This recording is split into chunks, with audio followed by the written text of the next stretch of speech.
Bueno, pues vamos a empezar ya. Igual sigue llegando gente, pero bueno, pues por ir más o menos en tiempos. Eso es. Habíamos ensayado esta parte inicial, como ves. Hoy vamos a continuar con la parte 2 de estas ponencias de Desafiando los Límites y nos vamos a centrar más en la parte financiera, un poco de teoría. Vale. ¿Qué es lo que vamos a ver hoy?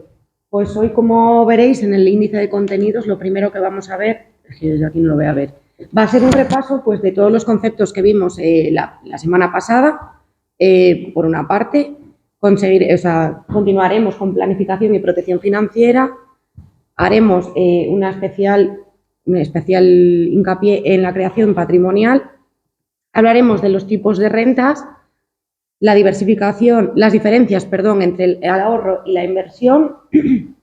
Tocaremos algo en parte de estrategias, de cómo crear una buena estrategia de ahorro y la llevaremos en base a unos simuladores. Y por último, pues hablaremos de la planificación sucesoria. Vale. Bueno, vamos a comenzar con el repaso. Básicamente, la semana pasada en los conceptos principales trabajamos el tema de las hipotecas, trabajamos el tema de los autónomos y las jubilaciones. Respecto a las hipotecas hablábamos de que lo fundamental es a la hora de hipotecarnos es que seamos capaces de crear un buen fondo de ahorro que nos permita a la hora de ir a negociar con una entidad financiera conseguir pues unos buenos scores, unos buenos ratios que pues nos den acceso a unos tipos de interés más baratos o a mayor capital. Negociar esos tipos, incluyendo también las posibles bonificaciones y vinculaciones que en ese caso pues tenga que aceptar para que me cedan el capital, entender que la deuda que estoy contrayendo es a interés compuesto y por tanto cuanto más tiempo la mantengan en el tiempo, valga la redundancia, más intereses voy a pagar, pero que sin embargo en determinadas ocasiones cuando hacemos un cálculo de las cuotas que voy a pagar versus el plazo como pone en la pantalla, nos puede ser más rentable ampliar el plazo para tener una cuota menor y poder seguir permitiéndonos crear de manera exponencial también por nuestra cuenta. ¿Para qué? Para finalmente conseguir realizar una amortización anticipada con esa creación de capital y que a lo mejor donde parecía que la hipoteca en vez de 25 años iba a durar 30, resulta que ahorrando pues dura 23. Vale, por otro lado, hablaremos también de la parte de jubilación y calidad de vida que también tocamos en la semana pasada y entre ellos hablamos de la pirámide poblacional. A día de hoy es verdad que la población en estado de activa laboralmente se encuentra bastante bien asentada, por así decirlo, a la versus la gente que se encuentra en una edad avanzada, edad de jubilación, pero ¿qué va a pasar? Que con el paso del tiempo, al no nacer niños, la pirámide se nos va a invertir. Entonces eso va a llevar a que el día de mañana, cuando nosotros estamos en edad joven, queramos cobrar una jubilación, no sabremos lo que vamos a tener. Hablamos también de lo que era la tasa de sustitución, que era la diferencia entre la última nómina y el cobro de la pensión que íbamos a tener en ese momento. En la actualidad está en un 72,3%, pero evidentemente al no nacer niños, no haber gente cotizando, va a ir bajando. Actualmente las pensiones se están sosteniendo mediante deuda pública, pues como todo el mundo sabemos, que en realidad es pues la que existe en nuestro país. La deuda per cápita en España por persona, evidentemente, pues establece en unos 30.000 euros. Y cabe recordar que el balance de cuentas a nivel España estableció unas cotizaciones de 168.000 millones, mientras que la cantidad para poder hacer frente a las jubilaciones rondaba en torno a los 171.000 millones. Algo que lo que nos hace ver es que el sistema en el que vivimos es insostenible. ¿Y qué es lo que debemos hacer? Pues proteger nuestra jubilación ahora que aún estamos a tiempo. Vale, y por último, la semana pasada hablamos también de autónomos y de desvincular esa parte de vida de esa parte de empresa para proteger ambas y que con independencia de lo que pueda pasar en una de ellas, la otra siga funcionando. En este punto, pues hablábamos de protegernos a nivel de autónomos exactamente igual que el resto del mundo a nivel de jubilaciones, pero también teniendo en cuenta que deberíamos hacerlo cuando somos autónomos con más hincapié o empezar un poquito antes precisamente por ese desequilibrio que hay entre lo que percibe una persona en el régimen general y una persona en el régimen especial del trabajador autónomo. Trabajar esa baja laboral, sobre todo si somos autónomos autoempleados y el no poder ir a trabajar va a repercutir en que no podamos tener un ingreso. También, hablando de esta incapacidad laboral, el crear un colchón de imprevistos que me permita pues proteger esos días iniciales, ¿no?, hasta que yo pueda empezar a cobrar. Trabajar con seguros médicos que reduzcan los plazos a nivel de tiempos de espera y que puedan permitirnos volver a introducirnos otra vez en esa vida profesional que tenemos y empezar a generar de nuevo por nosotros mismos. Y hablamos también de trabajar con productos o herramientas que fueran inembargables. ¿Por qué? Por la responsabilidad que tiene pues cualquier empresa, cualquier persona jurídica, y que puede arrastrar determinados bienes o parte del patrimonio en caso de pues, una insolvencia. Vale, y ahora vamos a tratar el tema de la planificación y protección financiera. ¿Qué es la planificación financiera? Pues la planificación financiera, evidentemente, no es contratar un seguro, no es contratar una hipoteca. Al final, la planificación de lo que se encarga es de un cúmulo de varias cosas. La planificación de lo que se encarga es de cubrir 4 vías fundamentales. La primera es que nosotros, durante un periodo de tiempo, desde 0 al que sea infinito, lo que hacemos es rentabilizar los recursos de las personas. Pues de un capital que ya disponga, una persona lo haremos que crezca, por lo menos por encima de la inflación. ¿Por qué? Porque, como comentábamos la semana pasada, si la inflación está creciendo a interés compuesto un 3%, quiere decir que en nuestro bolsillo, aunque veamos la misma cantidad de dinero, evidentemente no vamos a poder comprar las mismas cosas. La segunda rama de la que se encarga también la planificación financiera es de la creación de un nuevo patrimonio, y esto lo hacíamos mediante herramientas a interés compuesto. Nosotros lo que hacemos es, en base a los ingresos que tenemos, distribuimos. Sabemos que tenemos unos gastos fijos que deberemos de cubrir. De esos gastos fijos sumamos también una parte que es de ocio. ¿Por qué? Porque es algo que es indispensable en la vida. Todos necesitamos disfrutar. Y luego ya nos quedará una parte que será un ahorro. Y ese ahorro será el que sí destinemos ya a una planificación. Vale. Pues por otro lado, ¿vale?, esto que ha explicado Marta, que gráficamente pues es muy bonito, no es perfecto. ¿Por qué? Pues porque somos seres humanos y nos pueden pasar cosas, podemos tener imprevistos, como comentábamos el otro día. Si una persona con esta planificación, creando interés compuesto, tiene un imprevisto en el punto X, lo más probable es que quiera recuperar todo su capital para hacer frente a eso que le ha pasado. ¿Qué ocurriría? Que tendríamos que volver a empezar otra vez de cero, y como la clave en el interés compuesto era el tiempo, pues perderíamos la oportunidad, ¿no? Todo esto ya no podríamos conseguirlo. ¿Qué podemos hacer? ¿Qué debemos hacer? Entrar en esa parte de protección. Primero, consolidando un colchón de imprevistos que me permita cubrir contingencias económicas de pequeño alcance, cosas del día a día que sean materiales y que requieran dinero, pero no excesivo. Y para la parte del patrimonio más caro, digamos, o que puede tener más valor, utilizar la parte de protección patrimonial. Esto, a su vez, podemos complementarlo con los posibles imprevistos personales. En este ejemplo, pues podemos poner una persona que tenga 40 años, vamos a suponer que tiene, como todo el mundo, una esperanza media de vida hasta los 85, le quedarían 45 años por delante. Si esta persona analiza que tiene que percibir unos ingresos, vamos a poner, de 1.700 euros para mantener su calidad de vida, y que en este caso, con las cotizaciones que ha aportado la Seguridad Social, le pagaría 1.200, pues tiene un déficit de 500 euros al mes. Necesitaría esos 45 años que tiene por delante, cubrir 500 euros los 12 meses. Vale, pues hacemos el cálculo de cuánto nos sale esto. ¿Qué más necesita? Tiene 2 hijos, necesita 500 euros al mes para sus hijos. Y sus hijos tienen, pues vamos a poner 16 años y quiere protegerlos hasta los 26. Pues le faltarían 500 euros por 2 hijos, por 12 meses, por 10 años hasta los 26. Esto lo sumamos y aquí lo que restaríamos es la parte del capital que la persona ya tiene creada. ¿Vale? Aquí ya tenemos una parte del capital creada. ¿Vale? Hasta esta línea nos faltaría la proporción que sea y debemos protegerla para, a lo largo del tiempo, según vamos creando capital, si tenemos cualquier imprevisto, con lo que tenemos y la parte de protección, podamos llegar a ese punto de inflexión que hablábamos de libertad financiera. Vale, aquí la importancia, pues como hablábamos, una de esas bases también era la creación patrimonial, que no es otra que de los ingresos que yo recibo, esa parte de ahorro de la que yo dispongo, de manera mensual, poder utilizarla de manera eficiente. al final sabemos que dejándolo en una cuenta corriente no nos está aportando nada, pero existen herramientas que nos pueden ayudar a conseguir eso. Para ello, la semana pasada os trajimos en el QR el presupuesto, o sea, es un Excel en el que lo que salta es ingresos y gastos. Hoy lo hemos traído para que lo podáis ver pues más visual al final lo que era, ¿vale? Identificando qué gastos tiene una persona de manera mensual que se pueden calcular también de manera anual, conociendo de qué ingresos yo dispongo, evidentemente no puedo hacer mucha incidencia en ellos, voy a tener unos ingresos con unas extras y demás, destinaríamos una parte a ocio, porque como habíamos hablado antes, el ocio es algo indispensable en la vida, y de ahí ya nos quedará una capacidad de ahorro. Esa capacidad de ahorro, si de verdad lo que no queremos es perder poder adquisitivo, sería la que tendríamos que implantar en una planificación financiera.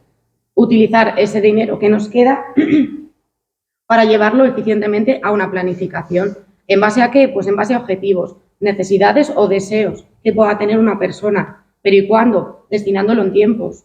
No es lo mismo un objetivo que pueda tener a un corto plazo que un objetivo que pueda tener a un largo plazo. ¿Por qué? Porque no utilizaré las mismas herramientas. A ver, que me he perdido ya por aquí. Vale. Ahí estamos. Y hoy lo que vamos a aprender es a eso, a gestionar eficientemente el dinero.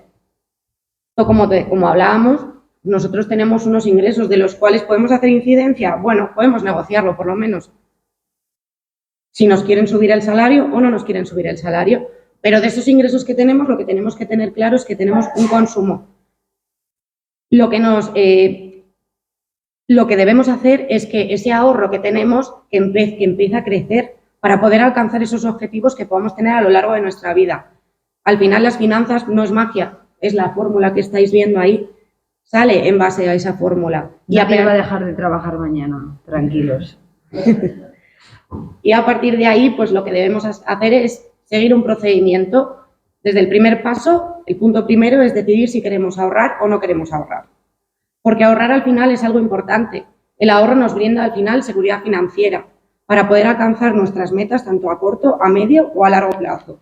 Cuando priorizamos el ahorro, al final lo que estamos haciendo es constituir un colchón de imprevistos, que lo que nos va a hacer es protegernos en caso de emergencias o situaciones imprevistas. Lo que hablaba mi compañera antes, si yo no creo una planificación buena en la que pueda estar protegido yo de manera personal también, algo de pequeño alcance, pues de poco ha servido. Tengo que protegerme mediante un colchón de imprevistos. Y el ahorro lo que nos va a ayudar es a evitar la deuda o a conseguirla también. Lo que nos permite es tener un mayor control sobre nuestras finanzas para tomar unas decisiones más informadas sobre cómo gestionar nuestro dinero. Lo que nos dice la teoría financiera es que de unos ingresos lo primero que deberíamos hacer es ahorrar. Y gracias a planificar ese ahorro de manera adecuada y en los tiempos, utilizando herramientas óptimas para cada plazo, conseguiremos alcanzar esos objetivos o metas que nos hemos fijado. Ahí está la diferencia entre ahorrar por ahorrar y que en un determinado momento, como humanos que somos, queramos tocar ese dinero que hemos ido consolidando y ahorrar para conseguir nuestras metas financieras. Vale. Y por último paso, como hemos dicho, lo que hay que hacer es ahorrar de manera eficiente, aprovechando el sistema financiero y optimizando todos nuestros recursos extras. ¿Pero por qué? Vale. Porque no existe un producto perfecto en finanzas que sea adecuado para todas las personas en todas las situaciones. Si las necesidades y objetivos varían de manera personal en cada uno de nosotros, evidentemente lo que no va a haber es un producto perfecto para todo el mundo. Lo que hoy es perfecto para mí, mañana puede que no lo sea. O lo que hoy es perfecto para mí, para cualquiera de vosotros seguramente no lo sea, porque las circunstancias vitales cambian de unos a otros. Además, en el mundo financiero existen multitud de servicios y productos diseñados para diferentes necesidades financieras.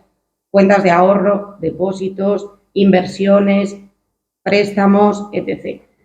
Cada uno de ellos, pues al final tiene sus cualidades, sus características, beneficios y riesgos. Aunque son muchísimos, pueden clasificarse por tener o no tener las características que componen el diamante de la inversión, que son liquidez o posibilidad de acceder a nuestro dinero, rentabilidad o posibilidad de generar más dinero y seguridad. o la estabilidad de lo invertido. Siempre teniendo en cuenta también a mayores dos variables macroeconómicas como son la fiscalidad y la inflación. El concepto de diamante de la inversión se basa en la idea de que la planificación financiera bien construida es similar a la estructura de un diamante. ¿Por qué? Porque tiene una base sólida y diferentes facetas que lo hacen resistente y brillante. Vamos a ver unos ejemplos. Si yo en un momento dado invierto de manera inmobiliaria o en un plan de pensiones, a mí lo que me va a pasar con total 100% de seguridad es que yo en un momento dado puedo necesitar ese dinero y no tenerlo. Si yo tengo un piso en alquiler y necesito dinero de manera líquida, lo que no puedo hacer es vender un baño o vender la cocina. No tengo de manera líquida ese dinero. Con un plan de pensiones pasa exactamente lo mismo. Yo puedo necesitar de manera líquida el dinero, pero mi plan de pensiones a mí lo que me han dicho es hasta ese punto que yo no me jubile, yo no puedo tocar ese dinero. Otro ejemplo podría ser la cuenta corriente, incluso que tengamos dinero en nuestra cartera. ¿Qué va a pasar? Vale, si yo tengo liquidez de mi dinero, yo puedo ir al bar de aquí al lado, tomarme una caña y pagarlo con el dinero que tengo ahí o en mi tarjeta. Pero ¿qué está pasando? No me está generando ninguna rentabilidad ese dinero. Estoy perdiendo poder adquisitivo, es más. ¿Por qué? Por la inflación. Vale, y hablemos también de otro ejemplo, como puedan ser las acciones. Evidentemente, entrar en un mercado financiero, en la compra de cualquier acción, puede ser un riesgo si no conocemos a lo que nos estamos enfrentando. En 2020, época COVID, McDonald's, por ejemplo, tuvo una pérdida de un 30%. Sus acciones de $215 llegaron a pasar a valer 150. ¿Qué pasa? Que si la gente, por miedo a que los mercados financieros caigan, esas personas hubiesen retirado su dinero en la compra de esas acciones, hubiesen perdido. ¿Pero qué ha pasado a posteriori? Pues esas acciones se han vuelto otra vez a revalorizar y a día de hoy han tenido un crecimiento de más de un 100%. Actualmente están valiendo $295. Vale. Hemos visto que no existe el producto perfecto ni ningún producto nos ofrece seguridad, liquidez y generando cada vez una mayor rentabilidad. A nivel macroeconómico, encima, fiscalmente, pues puede que sean o no sean lo mejor y a lo mejor podemos conseguir superar la inflación o no. La idea es que vayamos consiguiendo generar eso, mayor rentabilidad con el que poder superar la inflación. Pero la planificación de lo que se encarga es de construirlo. Si identificamos nuestra vida, lo normal es pedir disponer del dinero. Cuidado un segundo, porque me he perdido ya. Vale. Si eso quiero hacerlo de manera segura, tendré que centrar unas rentabilidades muy bajas. En el corto plazo, lo que nos están generando de cualquier herramienta nos va a dar una rentabilidad muy bajita. Pero si desde hoy empezamos a enfocar objetivos establecidos ya en el tiempo, no te preocupes, tranquila, me he perdido. Si ya empezamos a enfocar otros objetivos establecidos en el tiempo, podemos conseguir una rentabilidad mayor y de manera segura, ya que no nos importa esperar un poco por ese punto de liquidez. Un ejemplo, el estudio de los hijos. Si yo tengo un hijo que actualmente o acaba de nacer o pueda tener 3 años y genero un ahorro para el estudio de mis hijos, voy a dejar que ese dinero de verdad genere rentabilidad. ¿Por qué? Porque el objetivo es que mi hijo pueda estudiar en la mejor universidad o pueda costearse un piso o pueda hacer lo que quiera con el dinero. Pero el objetivo está ahí, para los estudios de mi hijo. De esta manera, lo que hacemos es ir dejando en base a garantizar los objetivos que queremos conseguir, teniendo siempre liquidez, aunque no de todo, y dejando cubiertos nuestros gastos fijos, el ocio, nuestro colchón directamente, ir creando poco a poco mayor rentabilidad con los objetivos a un largo plazo. Vale, y ahora lo que vamos a explicar son los tipos de rentas. Al final, ¿qué es una renta? Una renta es una cantidad de dinero u otro beneficio que produce regularmente un bien, que nos está generando un bien. Por un lado, hablaremos de renta fija, que no es otra cosa que son inversiones en bonos y valores de deuda, con pagos de intereses que regularmente durante un periodo de tiempo específico nos van a ir generando. Además, tenemos una renta mixta, que lo que se resume es una estrategia de inversión que engloba tanto renta fija como renta variable en una cartera de inversiones, para aprovechar los beneficios de ambas clases de activos. Y por último, contamos con una renta variable, que se refiere a una clase de activo financiero que representa una participación de propiedad de una empresa. Los activos de renta variable son acciones o acciones de una compañía. Al poseer acciones, los inversores se convierten en accionistas y pueden obtener ganancias a través del crecimiento del valor de las acciones o dividendos distribuidos por la empresa. Vale. Seguimos. Ahí está. Vale. Pero ¿cómo trabajamos nosotros esto? Pues nosotros trabajamos al final por medio de rentas. En los plazos más cercanos trabajaríamos por rentas fijas o depósitos, cuentas remuneradas, que lo que nos van a ofrecer es una rentabilidad bajita, en torno a un 1%. En este momento, en relación con la inflación, pues estaríamos por debajo de ella, por lo que podemos deducir que no es una herramienta para trabajar a un largo plazo. Si a mí me está generando un 1 y la inflación está subiendo a un 3, estoy a un -2. En los plazos más medios trabajaremos por medio de rentas mixtas. Son plazos pues, entre 4 y 10 años. Lo que nos ofrecen es una rentabilidad media con el tiempo. Invertimos, por ejemplo, pues 50-50, 50 renta fija, 50 renta variable, aunque es más volátil, pero lo que queremos conseguir con ella es crear mayor rentabilidad, creando también una media a largo plazo. Y por último, en los plazos más lejanos, trabajaríamos en renta variable, lo cual nos aporta una rentabilidad mayor a lo largo del tiempo, aunque nos limite el tiempo. La liquidez, perdón. Vale. ¿Qué vamos a ver? Bueno, pues como ha dicho Marta, hay muchos tipos de rentas y también tengo muchas maneras de poder trabajarlas. Nosotros podemos trabajar comprando acciones un día o podemos trabajar comprando acciones muchos días. Es decir, podríamos hacer lo que se conoce directamente como una inversión o lo que se conoce como un ahorro, que al final es una inversión a costes medios ponderados. Y según cómo lo hagamos, pues tendremos unos beneficios u otros. Por ejemplo, si yo voy a realizar una inversión y voy a trabajar en renta variable porque quiero, como decía Marta, crear capital y superar la inflación a largo plazo, me expongo a encontrarme un gráfico del estilo a este, ¿vale? Este gráfico puede reflejar la cotización de prácticamente cualquier empresa. Si suponemos que yo empiezo a realizar mi inversión en el punto cero y tengo 4.800 euros, si en ese momento el precio de la cotización, el precio de las acciones que yo estoy comprando es de 10 euros, aquí valen 10, pues es una división muy sencilla. Tengo 4.800 entre 10, en total consigo 480 participaciones.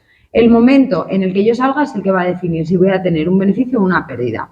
Cada vez que vendamos o que vendemos algo, sea lo que sea, siempre vamos a obtener un resultado positivo o negativo en función del precio al que vendamos, la cantidad que sea que tengamos. Suponemos que yo quiero disponer de ese capital en el año 3. Yo sé que tenía 480 participaciones. Es lo que conseguí cuando compré a 10 euros con mis 4.800. En este punto, si el valor de cotización ha bajado a 5 euros, tendría que multiplicar 480 por 5 euros.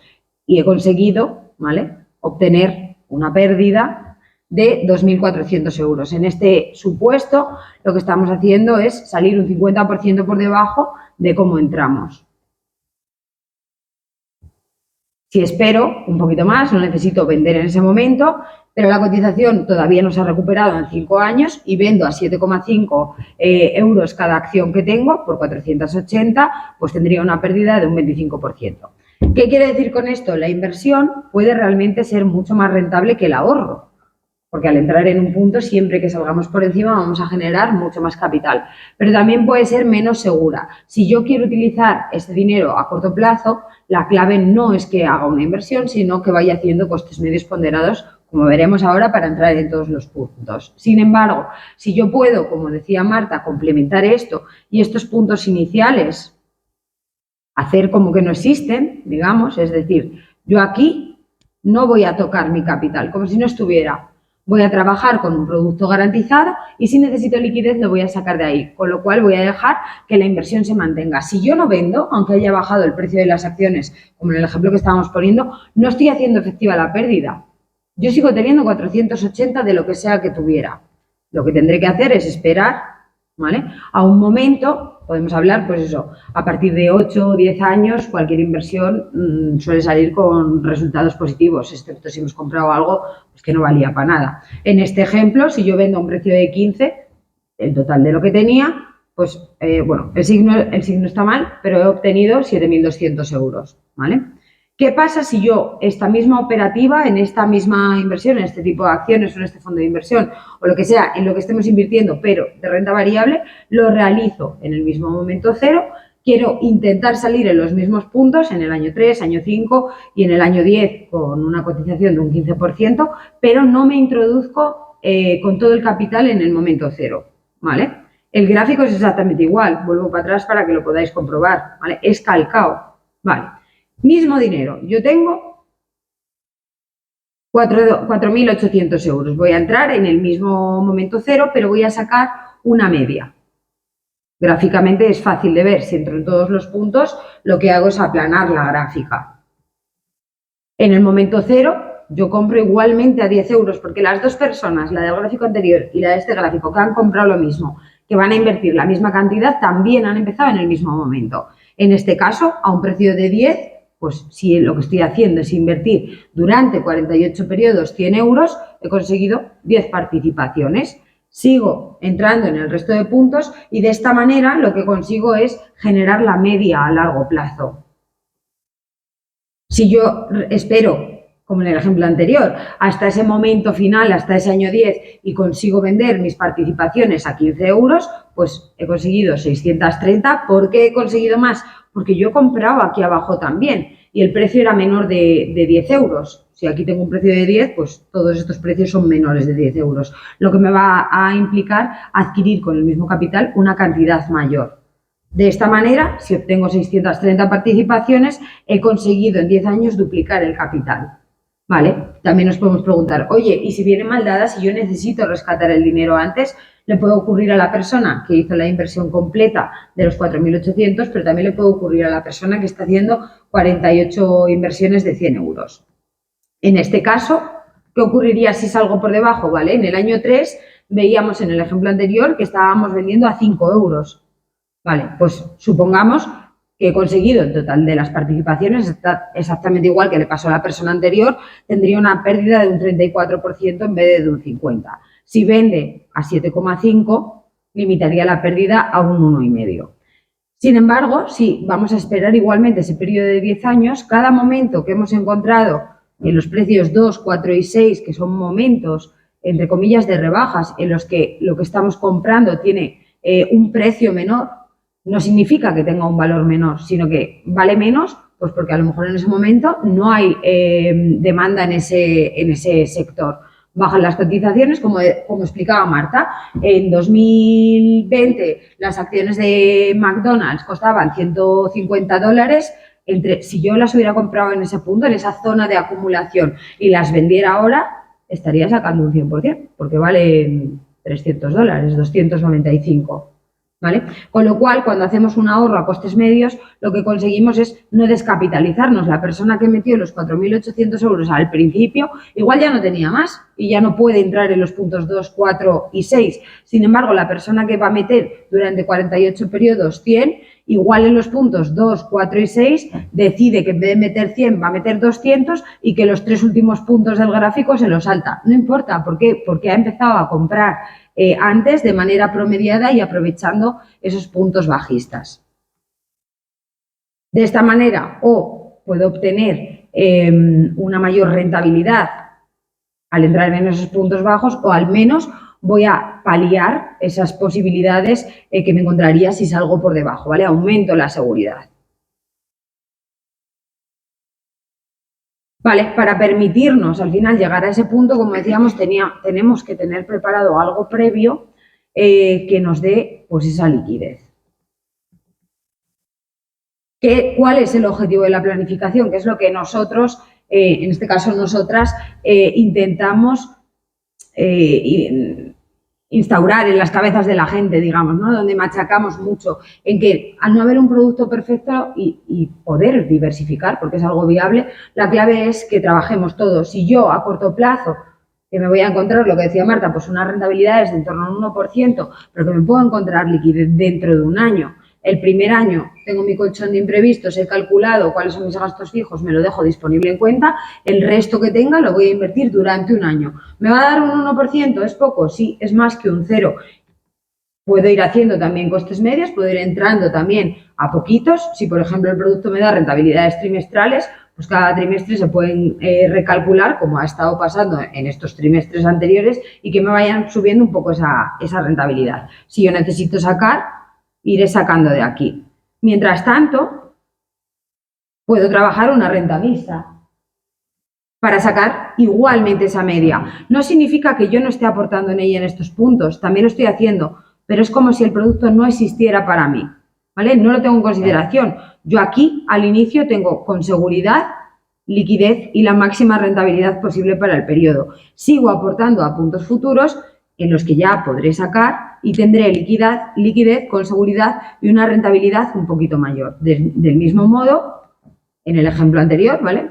Superando los 8 o 10 años, sacaré mi media en renta variable y a partir de ese punto pues podré disponer de liquidez. No quiere decir que no pueda vender antes. Hemos visto en la inversión y en el gráfico de los costes medios que puedo vender antes, pero no tiene sentido que lo haga. Tiene sentido que compre. De esta manera, la planificación lo que nos va a permitir es sumarlo todo, ¿vale? Para siempre poder disponer de nuestro capital e ir generando cada vez un poco más. Si esto fueran, por ejemplo, productos financieros como tal, en vez de un gráfico, yo podría plantear un folio sobre otro y quitarle a cada uno la parte que no me gusta, poniéndole por encima la del que sí que puedo utilizar. A lo largo de mi vida financiera, pues aparte de crear capital, superaré con creces la inflación.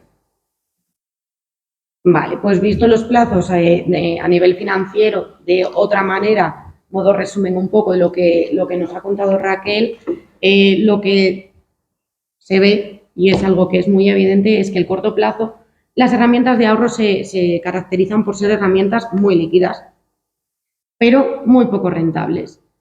Si voy asociando a mi vida esos objetivos que voy a ir teniendo a mayores plazos, pues de aquí a 4 años, las herramientas me van a ir generando pues, otras características que tenía el Prisma, que tenía el diamante de la inversión. Una herramienta que sea segura, líquida y rentable, como vimos en la diapositiva anterior, pues no la vamos a encontrar. Pero una buena planificación partiendo de la seguridad, vamos a trabajar liquidez y rentabilidad. Eso lo que nos va a hacer es que trabajemos con herramientas pues, más largoplacistas, que nos generen menos liquidez hoy, pero más rentabilidad a futuro. La idea de la planificación es ir generando una línea de vida financiera basada en el prisma de la seguridad, en el cual tengamos liquidez siempre, aunque no de todo, y según vaya pasando el tiempo, podamos ir obteniendo mayores rentabilidades a futuro.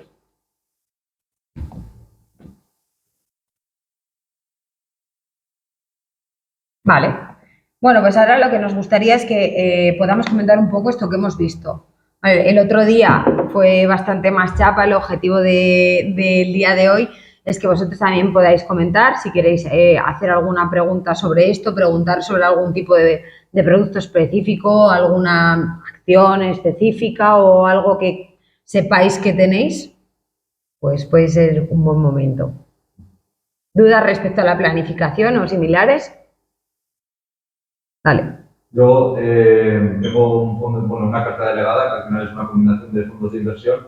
Y claro, yo voy metiendo ahí mes a mes, pero tampoco tengo un objetivo claro, ¿no? Es como mi mucha que me da más rentabilidad que el cercito, ¿no? Entonces, claro, ¿cómo debería tratar yo ese producto para realmente sacarle el máximo beneficio posible, ¿no? Vale, si es un capital que tú a corto plazo no necesitas y tienes cubierto tu corto plazo con otro tipo de productos o has dejado dinero en cuenta o similares, en esa gestión delegada lo que tendrías que hacer es pedirle a la entidad que te lo está gestionando que trabaje con renta variable, porque encima eres joven, ¿vale? No es lo mismo la situación de una persona que pueda tener una cartera que aunque hoy no la necesite, pues tal vez sea una persona pues, o que tiene 60 años o alguien 60 años, digo porque a lo mejor, no porque sea muy mayor, sino porque a nivel de vida laboral no le quedan muchos años por delante. Si te quedas en paro en ese momento, a lo mejor no vuelves ya a trabajar.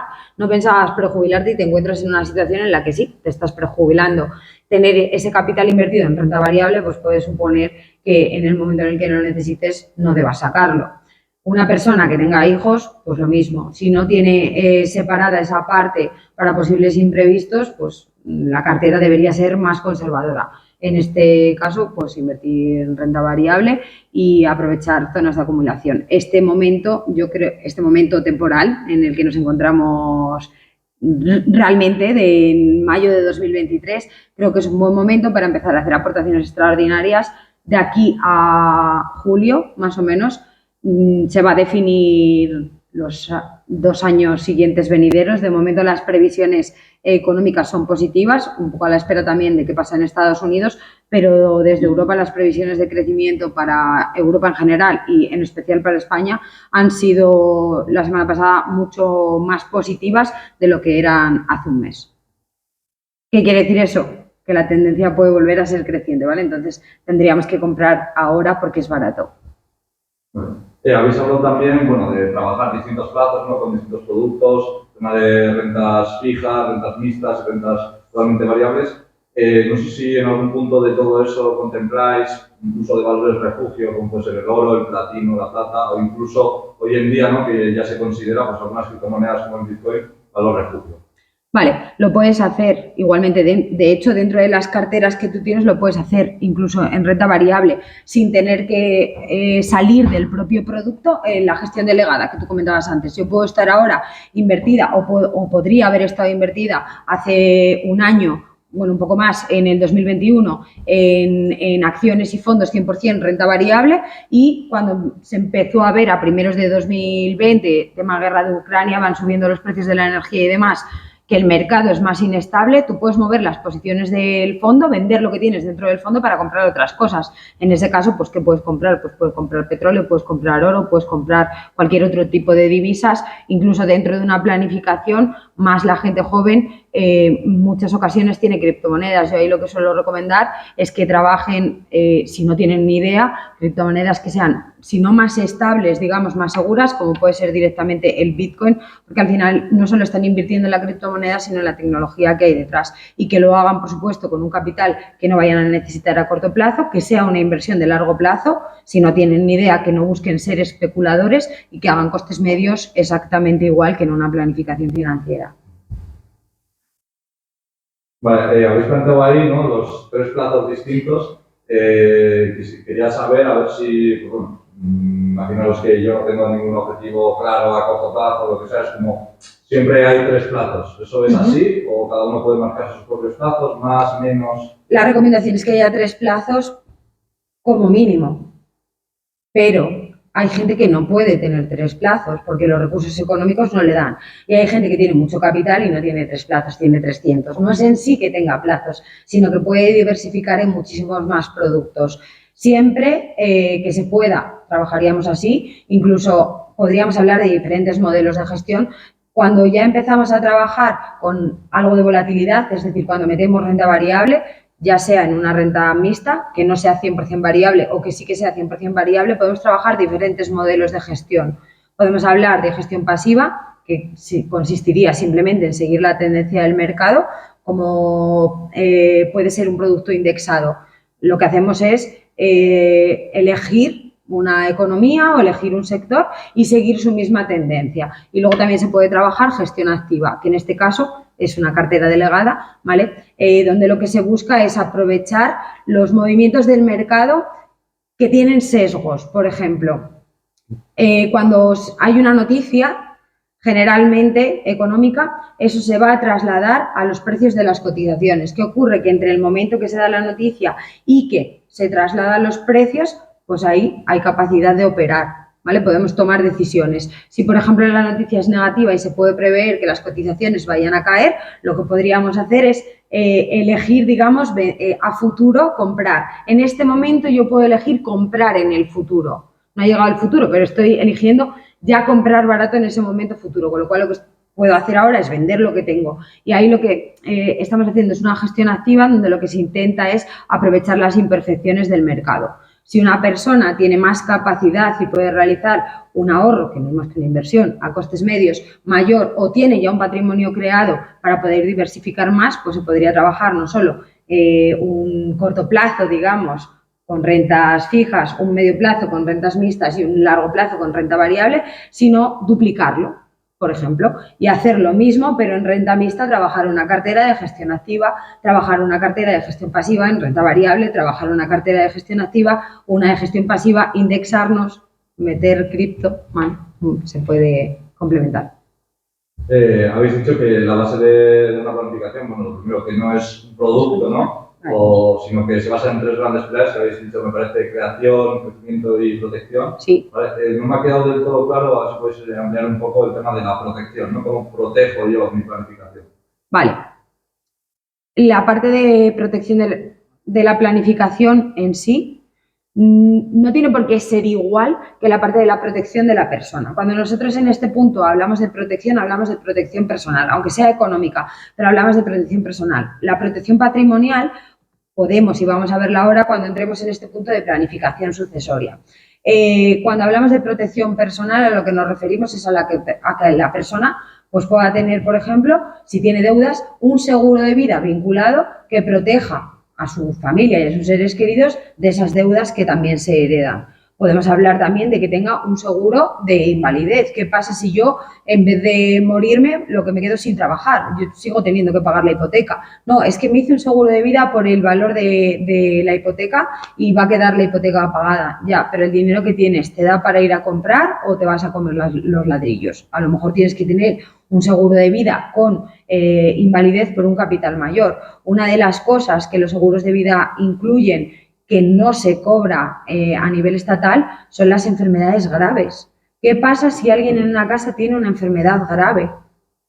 No va a cobrar, porque por eso no se cobra, no es una invalidez ni es un fallecimiento, ¿vale? Pues eso es protegerse dentro de una planificación financiera, el saber que vas a tener una manera extra de ingresar aparte de lo que ya tengas disponible dentro del plan que te puedes crear y de lo que te vaya a dar el Estado para poder seguir haciendo ese ahorro, por lo menos en la parte en la que vas a trabajar renta variable. Nosotros lo que solemos recomendar es que la persona siempre intente proteger 10 años, tampoco mucho más. ¿Por qué? Porque proteger más puede hacer que estemos desaprovechando los recursos. Si yo tengo una capacidad, vamos a poner, de 600 euros, por poner un número redondo, y lo divido entre 3 plazos, debería ahorrar 200 a productos más garantizados, 200 a productos que me van a dar una liquidez intermedia, no tan lejana como la que debería encontrar en la renta variable, y digo debería porque puedo vender cuando quiera, pero con un poquito más de rentabilidad, y otros 200 a plazos más largos. Generalmente en esos plazos más largos nuestra recomendación suele ser siempre trabajar 2 vías, una de autofinanciación, es decir, capital para gastar, y otra a jubilación, capital para gastar cuando ya no puedas ingresar.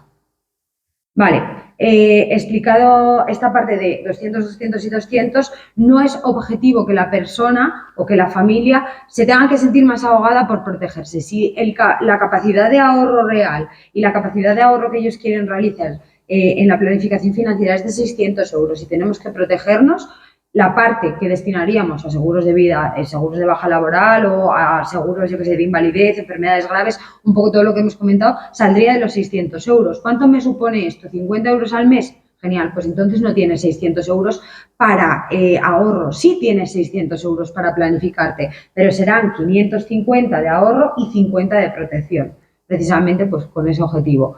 Y lo que decíamos, pues a 10 años, que se puede calcular, de hecho hay simuladores. Si queréis, como hoy sí que vamos muy bien de tiempo porque el otro día no lo íbamos, podemos realizar una simulación. Cualquiera de vosotros puede decir su caso real del tiempo que ha cotizado, de cuál ha sido su nómina media, que lo podemos calcular, cuánto le daría la seguridad social en cada uno de los casos a día de hoy, cuánto capital necesitaría cubrir por su parte para mantener la calidad de vida que está teniendo hoy, si mañana tiene ese imprevisto. Incluso podríamos calcular qué coste supondría eso.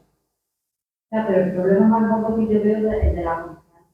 Quiero decir, tú puedes haber calculado algo, haber hecho tus inversiones y de repente te encontraba con una guerra de Ucrania, que cuenta con que Putin está loco, que cuenta con que los chinos van a su bola, que los indios se van para otro lado, y entonces todos van. Precisamente por eso, porque con... Al final se vas a tener que cuando tú te creías que vas a tener hasta aquí, resulta que tienes hasta aquí, y luego siempre te dicen, porque yo llevo bien, que España va a ser el país, que vas a despegar, que va a tener la mejor economía, pero al final siempre somos los últimos de todo. Vale. Dentro de la planificación, y cuando hemos hablado de rentas variables, además lo hemos visto en los gráficos. Yo es que no me fío ya de los bancos, de nadie, porque todos se prometen mucho. Pero ya no es tanto... Surgen cosas externas, y pasan los años, porque yo desde que fue la crisis del 2008... Sí. Es aprovechar esas cosas externas. O sea, la cosa es protegerse, porque como tú bien has dicho, ¿qué confianza hay de que no vaya a pasar nada? No, es que van a pasar millones de cosas y van a seguir pasando millones de cosas. Y de hecho, con la tecnología y con la globalización, cada vez las fluctuaciones son mayores, donde antes encontrábamos un ciclo económico completo con su recesión, su crecimiento, su... Antes, aproximadamente, encontrábamos ciclos cada 10, 20 años, más o menos, pasábamos por las 4 fases.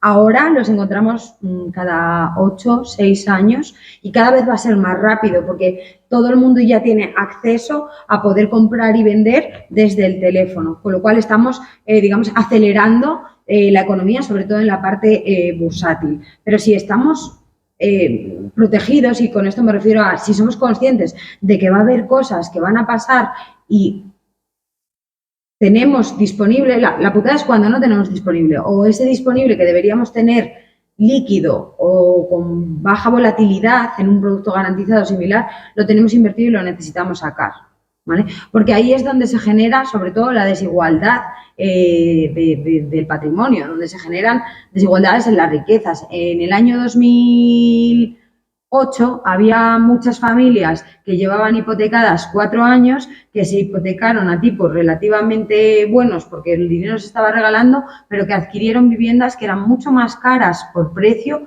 que el valor real que tenían. ¿Por qué? Porque el mercado estaba inflado. Muchas de esas familias, si no llegaron a poder pagar las hipotecas, lo que tuvieron que hacer es vender. ¿Cómo vendieron? En las circunstancias que se encontraron, generalmente por debajo de cómo habían comprado. ¿Qué ocurrió? ¿Quién compró ahí? El que sí tenía dinero, ¿vale? Y compró muy barato, compró más barato todavía. Cuando la situación se fue recuperando, año 2015, año 2016, volvieron a vender, pero vendieron más caro. Si una persona no estaba bien planificada, se pudo volver a encontrar en el año 2020 con la necesidad de volver otra vez a vender y volver a vender otra vez barato. Entonces, esto funciona así y es un hecho, ¿vale?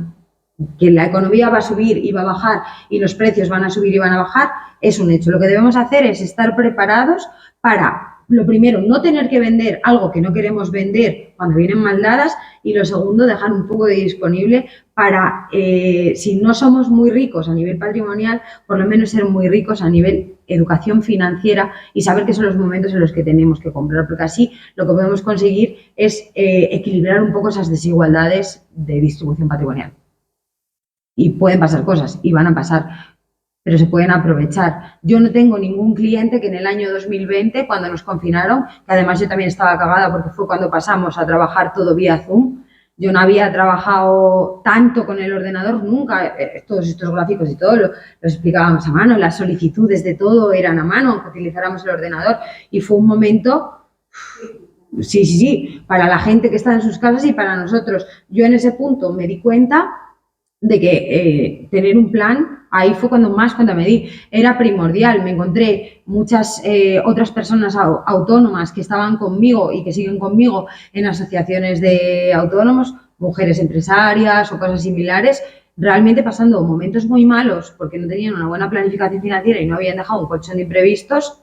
Y nadie podía saber que iba a haber una pandemia mundial. Y, sin embargo, mis clientes no tuvieron ningún problema. ¿Por qué? Porque muchos de ellos se fueron a un ERTE donde estaban cobrando el 70% de la nómina, pero no estaban destinando nada al ocio, estaban encerrados en sus casas. Con lo cual, nos sentamos y hicimos de nuevo un análisis de ingreso-gasto, 70% de la nómina, 6 meses, ¿vale? ¿Te da o no te da? Si no te da, tenían un colchón conmigo. ¿Cuánto necesitas rescatar? Porque esto es líquido. Entonces...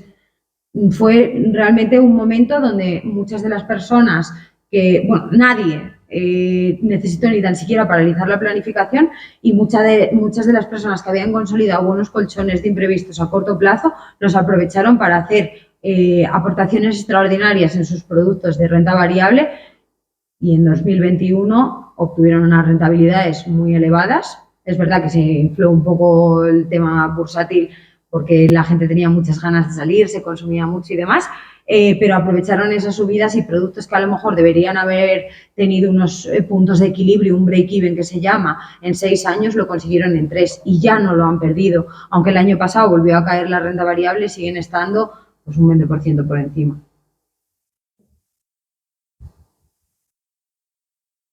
Más cosas.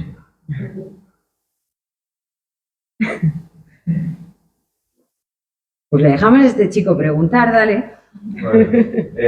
Bueno, yo tengo entendido, no sé si es así, que bueno, los productos tipo plan de pensiones, ¿no? Sobre todo en el País Vasco, que tenemos bueno, los EPSV famosos, ¿no? Que nos dan ciertas ventajas fiscales y demás. Entonces digo, bueno, yo tengo la jubilación cubierta ya, ¿no? Es decir, meto mes a mes y digo, ¿qué más puedo hacer para trabajar en mi jubilación si ya tengo el producto estrella para la jubilación? Vale, se pueden hacer muchas cosas, ¿vale? Para mí la clave para trabajar una jubilación es consolidar una renta vitalicia. Las rentas vitalicias son productos que se consolidan con un capital que nosotros ya tenemos, es decir, no nos lo regalan, nosotros tenemos que tener el dinero antes en algún sitio. Y cuando constituimos una renta vitalicia, después de haber vendido eso que tenemos, que puede haber sido una empresa, puede haber sido un fondo de inversión, pueden haber sido acciones, puede haber sido una vivienda, estamos exentos de tributar por el beneficio si lo hacemos en 6 meses. Las rentas vitalicias, en función de la edad que nosotros tengamos, porque ese sí que es un producto que el Estado ha creado para proteger las jubilaciones, tienen unas ventajas fiscales muy grandes. Cuando la persona consolida y crea esa renta vitalicia con más de 70 años, solo tiene que tributar por el 8% del capital con el que ha creado la renta. Voy a utilizar una gráfica una gráfica. Quiero coger una pantalla que tengamos aquí en blanco para dibujar, ¿vale?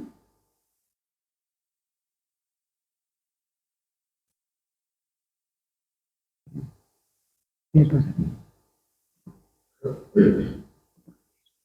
Uy, uy, uy.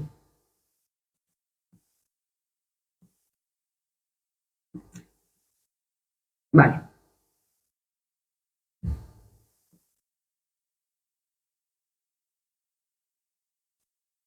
Vale. Supongamos, por ejemplo, vamos a poner el ejemplo de que tengamos un plan de pensiones, de que tengamos una EPSV, de que tengamos una vivienda o de que tengamos pues un fondo de inversión, ¿vale? Vamos a poner diferentes ejemplos. Suponemos que yo tengo un plan de pensiones o una EPSV y le he metido, yo soy muy de poner números redondos, le he metido 100.000 euros. Me ha dado una rentabilidad de 100.000 euros. Tanto los planes de pensiones como las EPSVs tienen un beneficio fiscal hoy, y es que el capital que yo estoy metiendo en ellos es diferente en la EPSV que en el plan de pensiones. Voy a hablar del plan de pensiones porque estoy en León y aquí no hay EPSVs. Antes era de 8.000, lo han ido reduciendo, vale, pues ahora los 1.000 euros que nosotros, hasta 1.000 euros que nosotros metamos en el plan de pensiones, pues podríamos descontarlos, digamos, de la declaración de la renta, del IRPF. De modo que si la persona tiene un salario de 30.000, iría a las tablas de IRPF, los primeros 12.250 a tanto, los siguientes hasta 20.000 a tanto, vale. Pues es como si no ganara 30.000, como si le quitáramos los 1.000 que ha metido al plan de pensiones y ganara 29.000. Y tributaría sobre 29.000. ¿Eso qué implica? Que cada año que haga esta operativa va a estar posponiendo el haber pagado impuestos por sus 1.000 euros. ¿Esto lo entendemos? 1.000. Bueno, oye, tío, que al final no me has pagado impuestos por 100.000 euros y además has generado un beneficio, que son 100.000 euros también. Ahora vamos a rescatar el producto. En el momento, Hacienda no nos va a perdonar que no paguemos, podemos posponer el pago, pero vamos a tener que pagar. En el momento del rescate yo he consolidado 200.000 y no he pagado ni por A ni por B, ni por lo que he aportado ni por lo que se ha rentabilizado, con lo cual tendré que pagar por todo. Y tendré que pagar por el impuesto que he ido posponiendo, que es rendimientos netos del trabajo. Rendimientos netos del trabajo en una en tablas, ¿vale? Para un capital de 200.000 alcanza el 49%. Vamos a poner una media de un 35%, porque los primeros tramos tendría que tributar menos, ¿vale? Un segundito que cojo la calculadora. Ya está. Vale, yo le tendría que pagar aquí a Hacienda 70.000 euros, es decir, a mí me quedan 130. ¿Está bien trabajar un plan de pensiones o una EPSV, con las diferencias que hay en la EPSV, para cubrir una jubilación? Bueno, Está bien porque es un producto que me puede generar capital a largo plazo teniendo un beneficio fiscal hoy, pero a lo mejor no es lo único que debo. Y está bien si quiero tener el beneficio fiscal. Si el beneficio fiscal me da igual, no es el producto que debería trabajar. ¿Por qué? Porque voy a tener la carga cuando realmente necesito el dinero. Y es ahí donde no debería tenerla. Yo ahí lo que debería intentar es rescatar 190 de los 200, porque ya no voy a poder incidir en mi ingreso, ¿vale? Entonces, esta es la situación que nos podemos encontrar en un plan de pensiones. Lo borro todo. Imaginemos ahora que yo tengo, por ejemplo, una vivienda, ¿vale? Me costó 100.000, voy a poner los mismos números. Me costó 100 y la vendo por 200. ¿Qué significa eso? Que me ha generado un beneficio de 100. En este caso tendría que tributar dentro del IRPF en el epígrafe de pérdidas y ganancias patrimoniales. Vamos a poner en torno a un 25%. Hacienda se lleva 25.000, no tengo que declarar, no tengo que tributar. ¿Vale? La parte que ya tengo que declarar y de hecho voy a pagar bienes inmuebles, pero no tengo que tributar de nuevo por ese capital porque ya era mío. Con lo cual, mis 100 que ya tenía siguen siendo míos y me llevo netos de lo que he creado otros 75, ¿vale? Y tengo 175.000. Por ejemplo, pues eso, en la venta de la vivienda. Aquí sí que es verdad que los movimientos del mercado nos pueden afectar pues mucho más, porque si dentro de una planificación yo he ido diversificando, puedo encontrar productos que no estén tan afectos. Cuando hablamos del sector inmobiliario, son casas, no hay otras cosas más que casas o locales, pero se ve afectado igual si el sector cae un 20% y yo tengo una vivienda que valía 200.000, pues igual ahora vale 160.000. ¿Vale? Cuando lo hago dentro de una planificación, a lo mejor la renta variable cae un 20%, pero como tenía una parte también metida en renta fija y he ido bajando mi exposición a lo largo de mi vida para ser más conservador, cuanto más cerca estoy de necesitar el dinero, pues no voy a ver una caída tan grande. Aquí me cobrarían, por tanto, un 25%. Si lo que quiero es tener el capital en el momento que me voy a jubilar, pues probablemente esto sería una mejor opción que tener un plan de pensiones. Borro de nuevo.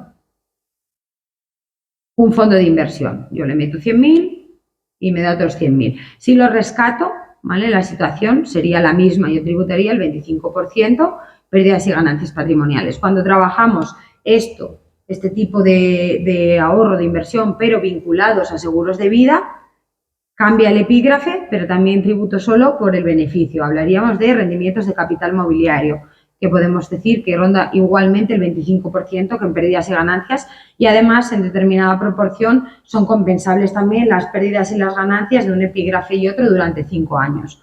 Ahora bien, suponemos que yo me quiero llevar todo este dinero, tributo en cualquiera de los casos el 25% y me llevaría 175. Pero en vez de hacer esto, digo, bueno, es que yo no necesito 200.000, he consolidado, que tampoco es tanto, vamos a suponer que tenemos 70 años y si la esperanza de vida son 85, serían 200.000 entre 15 años, entre 12 meses, pues hemos consolidado 1.100 euros a los que no les he descontado todavía impuestos, ¿vale? O sea, que tampoco es una exageración el capital del que estamos hablando.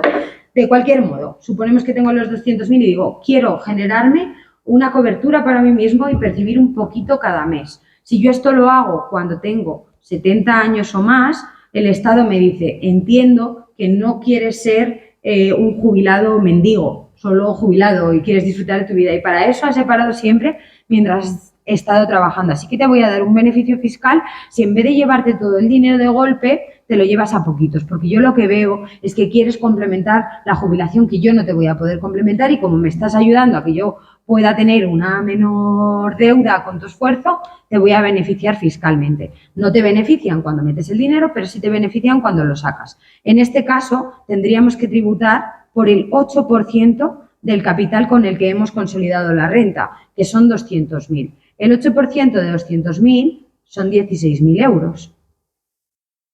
Este es el capital por el que voy a tributar, pero no es el impuesto que voy a pagar. El impuesto que voy a pagar, como cuando hablábamos de la EPSV o del plan de pensiones, es el mismo que tendría que haber pagado en el producto que tenía anteriormente. Si es un fondo de inversión, serían pérdidas y ganancias y tendría que pagar el 25% de 16.000, que son 4.000 euros, lo que significa que me quedan netos 194.000, aunque no los tenga de golpe, sino que vaya a cobrarlos todos los meses. Y si es un plan individual de ahorro sistemático, un unit link o otro producto de aseguradora, rendimientos de capital mobiliario el 25, pero también sobre los 16.000, que vuelven a ser otros 4.000 de impuestos, y me quedan 194.000 netos, que no significa que estén 100% líquidos, porque los voy a cobrar a poquitos. Y si ese dinero quisieras cobrarlo, no tengo. Imagínate que tengo eso y he hecho esa operación para tener 190.000 euros, aunque sea para cobrarlo ese mes. Sí. Pero resulta que tengo cualquier cosa, o que me pasa cualquier cosa. ¿Qué pasa con ese dinero? Está dentro del producto. En ese caso, depende del producto que tengas, podrías negociar con la entidad, pero tu compromiso es que lo vas a percibir a poquitos. Generalmente, además, en las rentas vitalicias, a lo que se compromete la entidad aseguradora, que es un producto de aseguradora, es aunque tú sobrevivas al capital, es decir, aunque vivas por encima de los 194.000 euros, te va a seguir pagando. No se puede todo. En ningún sitio se puede todo. Pero si paso, sobrepaso y eso. Claro, en esta situación que si te mueres antes de poder haber cobrado ese dinero. Si te mueres antes de llegar a los 194.000 euros, ese dinero pasaría a las personas que tú hayas designado, si es que has designado a alguien dentro de la parte de seguro de vida del producto, y si no has designado a nadie, a tus herederos legales, que serían pareja e hijos. ¿Vale? Eso es, ¿vale? Y ya que estamos hablando de esta parte de ¿y si me muero?, vamos a continuar con la parte de planificación sucesoria, porque además está bastante vinculada y creo que es importante. ¿Quieres aportar algo, Marta? No. Pero ¿y después por qué nos han metido siempre tanto lo del plan de pensión? Bueno, pues porque... Pero porque en su momento sí que fue una buena herramienta. Era buena herramienta para el día a día porque tú estabas desgravándote ese dinero. Hasta 8.000 euros era bastante. Fiscalmente te podía salir muy rentable a lo largo de los años. Pero ahora ya el beneficio fiscal es ínfimo. Yo siempre he oído... Pero al final pasa como en todo. Yo tuve un plan de pensiones y entonces, vamos, no lo que veamos. Lo tienes, pero no lo aportas. Claro, yo tengo, no lo aporto y he de decir que va subiendo. Ya veremos cuando llegue la hora de cobrarlo. Vale, vamos a hablar ahora de eso. Hemos hablado un poco de esa hora de cobrarlo, vamos a hablar de qué pasa si yo tengo una planificación o quiero tener una planificación, haciendo referencia también a la parte de sucesiones, cómo van a cobrar o qué van a percibir mis seres queridos, la gente que yo tengo alrededor. Bueno, pues lo primero, yo recomiendo, como he reiterado a lo largo de esta ponencia, tener un colchón pequeñito, aunque sea ya creado, o trabajar esa parte de seguros de vida. Aparte de eso, deberíamos definir a quién queremos transferir nuestros bienes o los activos que tengamos. ¿Por qué? Pues no todo el mundo tiene hijos o no todo el mundo tiene pareja, ¿vale? En función de a quién se lo queramos dejar, pues vamos a tener que, esas personas van a tener que pagar unos impuestos u otros. Cuando alguien fallece, el impuesto que se tiene que aportar es el impuesto de sucesiones y donaciones. Es diferente por comunidades autónomas y es diferente en función del grado de parentesco que se tenga con esas personas que van a heredar. No es lo mismo el grado 1, el grupo 1, que es máxima consanguineidad, que serían, por ejemplo, los hijos, que nos vayamos pues a grados como el tercero, que son los tíos, los sobrinos, etcétera, etcétera. Y hay gente en estas situaciones. Hay gente soltera, mayor, que no tiene familia y que directa, no ha generado familia, tiene familia o tiene amigos, tiene vecinos, le quiere dejar el dinero a alguien. Que tú no hayas creado familia no significa que no quieras a la gente, quieres a otro tipo de personas. Pues que eso pueda estar preparado, ¿vale? Precisamente, ¿vale? Porque en función eso de los grados se van a pagar más o menos, bueno, no es más o menos impuestos, porque el impuesto es el mismo, solo que el gravamen, el porcentaje que se va a aplicar es mayor o menor.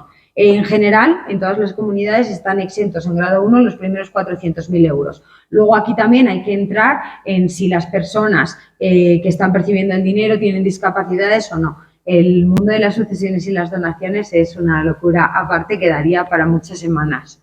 Por otro lado, evaluar el valor de las propiedades como tal. ¿Por qué? Pues porque es fácil que si yo tengo 2 pisos, pueda superar los 400.000 euros. 2 pisos en León. Es que si le sumas a eso 20.000 euros en la cuenta y que falleciste antes de empezar a cobrarles un plan de pensiones que te habían dicho que hicieras, que le has estado aportando, que no sé qué, que no sé cuál, que tienes 30.000 ahí y un coche. Ya superaste los 400.000. Las personas que van a percibir ese dinero tienen, esa herencia, ¿tienen dinero para pagar el impuesto de sucesiones y donaciones? ¿Tienen dinero para pagarle al notario? Porque en muchas ocasiones ha ocurrido eso, sobre todo, pues por ejemplo, por aquí, en zonas como León o como Asturias, donde se heredan muchas tierras que son al final patrimonio no líquido. Los herederos tienen que rechazar las herencias o endeudarse para tener acceso a esas herencias. Cuando nosotros dentro de la planificación sucesoria complementamos la parte patrimonial como tal, que es toda la parte vinculada a bancos o toda la parte vinculada al sector inmobiliario, con la parte de planificación vinculada al sector asegurador y, por tanto, vinculada a vida, considerada herramientas de cobertura, lo que conseguimos es que mediante esos seguros de vida que están asociados a las inversiones, los herederos puedan cobrar mucho antes. ¿Por qué? Porque no hace falta ir al notario para ese punto, sino que es la entidad aseguradora la que liquida el impuesto del propio dinero.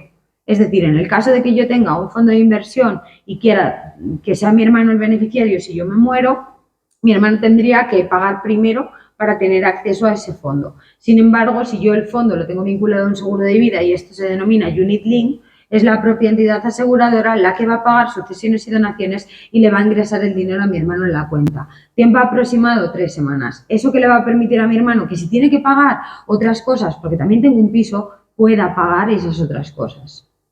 ¿Vale? Le va a dar libertad. Afrontar a todo lo demás. Eso es, afrontar a todo lo demás. Importante también cuando trabajamos este tipo de productos que tengamos claro que se puede hacer, y nosotras siempre lo hacemos, somos unas mareadoras en ese punto. Le recomendamos a todo el mundo que designe quién quiere que sean los herederos. No tienen por qué ser los padres o los hijos, no. ¿Quién quieres tú que sean tus herederos? Pues hay gente que casada con hijos, ¿vale? Que dice, pues mira, yo quiero que sea mi hijo y mi madre, no quiero que sea mi mujer. ¿Por qué? Porque mi mujer puede trabajar y mi hijo no y mi madre tampoco, ¿vale? Perfecto. ¿En qué proporción? Pues mira, le quiero dar un 65% a mi hijo porque tiene toda la vida por delante y un 35% a mi madre. Estupendo. Pues nombres completos, fecha de nacimiento y número de DNI. Y en esa proporción, en caso de fallecimiento, se reparte el dinero. Los herederos se pueden cambiar generalmente, salvo que la persona se haya vuelto loca en algún momento, cosa que nosotras tampoco recomendamos, y diga que no quiere revocarlos nunca jamás, que si marcas que no los quieres revocar, luego aunque quieras no lo puedes hacer. O sea, siempre hay que decir que puede ser que los quieras cambiar aunque no los cambien. Se pueden modificar todas las veces que se quieran. Y luego, por toda la parte que no esté vinculada a seguros de vida y que, por tanto, no vaya a tener intrínsecamente unos herederos designados, deberíamos tener un inventario y un testamento. Sencillito, que además se pueden hacer ahora testamentos online que te cobran nada y menos y lo tienes todo atado, ¿vale? Por último, comentar que también existe la posibilidad dentro del impuesto de sucesiones y donaciones de hacer donaciones en vida, ¿vale? Ese es otro tema en el que lo mismo, por grado de consanguineidad, en función de en qué comunidad autónoma estés, de cuánto patrimonio estemos hablando o qué tipo de productos quieras tú ceder, se cobrarán unas cosas u otras, pero es legal y está bien preparado a hacerlo así. No hacer lo que se denomina una donación, sino hacer, cuando hablamos de dinero como tal, un préstamo al 0%. Se puede hacer préstamos al 0%, ahí solo tendríamos que pagarle al notario porque escriture ese préstamo al 0%, tendríamos que pagar a la entidad financiera si es que nos va a cobrar, si hablamos de mucho dinero, pues puede ser que nos cobren por ese cheque o por esa transferencia, tendríamos que pagar eso también, y luego evidentemente la persona que percibe el dinero sí que tiene que declararlo y tiene que tributar en su IRPF, pero es una manera legal de hacer una cesión en vida sin tener que pagar el impuesto de sucesiones y donaciones. En el caso de que haya menores, pues la recomendación siempre es que haya un representante legal, que cuando hablamos de padres, pues suele ser el padre que queda vivo, en caso de que quede uno vivo, pero podría ser que fallezcan en un accidente y que fallezcan juntos. En este punto, pues siempre que otro familiar, madrinas, padrinos o cosas de estas, quede como representante legal y deberíamos tenerlo escrito como una última voluntad, ¿vale? Para que así sea, o que haya un representante fiduciario que sea el que se haga cargo del dinero hasta que mis herederos, si son mis hijos, sean mayores de edad. Y siempre deberá haberlo si quiero que herede algún familiar o algún ser querido que tenga una discapacidad. Que, por supuesto, también personas con discapacidad, si vienen con su representante legal, se pueden planificar. ¿Vale? Respecto a este punto. Porque la estudia no se debe pagar cuando una cosa de esas, que pagas muchos padres y todo, y pagas una vez, y pagas y vuelves a pagar. No salía una noticia en la televisión algo de mejorar en ese sentido. En el de las sucesiones, bueno, realmente, a ver, la gente se abruma mucho con el impuesto de sucesiones y donaciones, pero está exento, en León, por ejemplo, está exento hasta 400.000 euros y para grupo 1, para tus hijos, a partir de los 400.000 euros lo que tributan es el 1%. No, yo me parece que el problema de más de 400 euros. Pero aunque fuera, ¿vale? Si son hijos es un 1%. Claro, que no es... Y hermanos, sobrinos... Depende mucho de la comunidad autónoma. Depende mucho de la comunidad autónoma. Sí, es que son cosas que tampoco entiendo. Pero ese ya es más Si de... eres de Castilla más, si eres del País Vasco mejor, si eres de Andalucía peor. Como los votos. Eso como los votos. Vale, chicos, pues hoy os hemos dejado otro QR, no queremos volveros locos, el que quiera descargárselo le echamos una mano. En este caso hemos traído una guía para ahorradores e inversores principiantes de la Comisión Nacional del Mercado de Valores con 50 preguntas sencillitas, parecen muchas pero se lee súper rápido y la podéis leer poquito a poco, con 50 respuestas de qué es lo que debemos hacer. Vale, y hasta aquí por nuestra parte. Si tenéis alguna pregunta, alguna duda más. Para atrás. Es que estaban con el teléfono haciendo una foto, o sea, sacando el QR. Bueno, pues hoy os hemos devuelto los 10 minutos que robamos el otro día.